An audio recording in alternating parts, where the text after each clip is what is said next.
Happening right now. We have a NewsNation exclusive.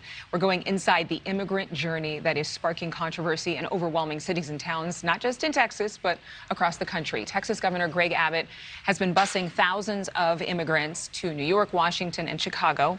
We're learning that we're getting this rare look inside of the ride that has set off what some would define as a political firestorm. Our cameras rolling as men, women, and children spend hours on board a bus traveling more than 1,000 miles. It is a well-equipped vehicle. We're going to talk about that with Allie in just a second. But this all started when they crossed the U.S.-Mexico border illegally.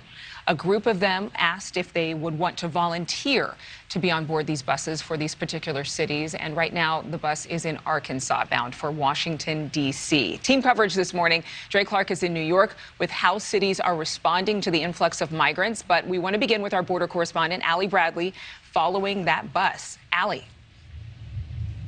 Yeah, good morning, Adrienne. So we've heard terms like inhumane and cruel used by these mayors of these sanctuary cities that are receiving migrants from Governor Greg Abbott's bus kind of project here.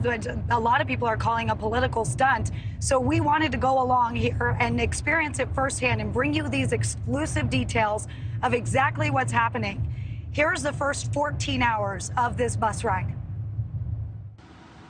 52 migrants processed and released by Border Patrol boarded our bus in Del Rio and Eagle Pass.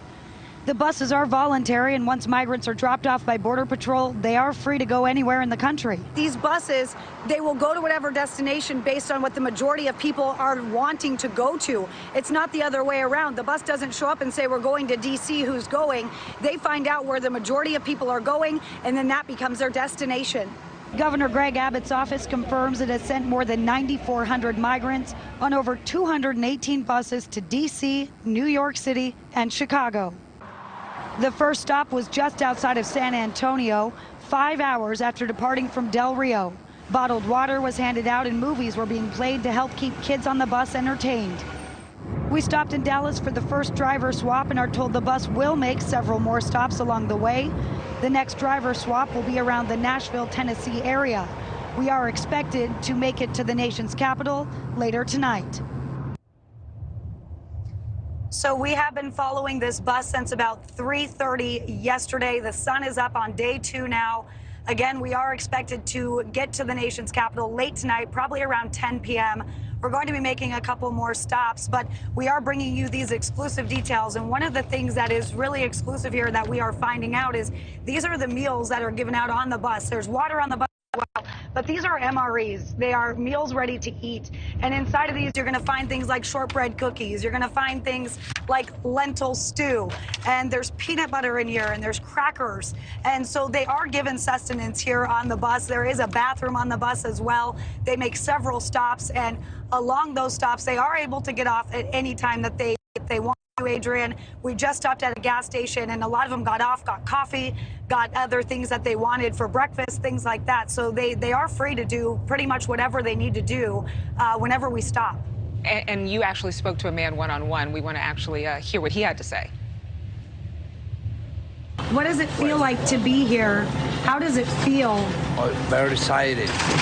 Very, very excited. Not me, all the people you see laughing and happy. Very optimistic, anticipating. Yeah, so that was Hector. Life. Hector's from Venezuela, and he was telling me that he traveled for 22 days. He left his daughters in Venezuela, but he said he just couldn't make a life there, and it was just too hard. So he was saying that he hopes to make a life here. He's meeting up with other family members in New Jersey, which is really common. A lot of these people aren't necessarily going to Washington, D.C. as their final destination, Adrienne, but they are taking these free voluntary buses to get closer to those final destinations. All right. We have also, of course, heard some backlash about the wristbands that some of these immigrants are wearing. What have you heard from officials about those? So, Adrienne, what I can tell you, we lost him. No, we got you. So what I can tell you here, Adrienne, is that they have these wristbands on, and the wristbands are actually barcoded, and the barcodes, when you scan them, they will actually allow for these people to showcase what their situation is. So it will show their Border Patrol status when they were released from Border Patrol and that they are here able to claim asylum. It will also show that they do have their signed consent form as well, because again, this is voluntary, and they did volunteer to go on this bus. That's right, and something that we need to continue to say, because it's not as though they're being taken against their will to these different cities. It's just a lot of people describing this as political pawn playing because of the people involved and what's being done and what's being stated in those sanctuary cities. Allie is there following that bus for us live on the road, heading to Washington, D.C. Our thanks to Allie. Thank you for watching. Go to newsnationnow.com to find News Nation on your television provider. And don't forget to click the red subscribe button below to get more of News Nation's fact-driven, unbiased coverage.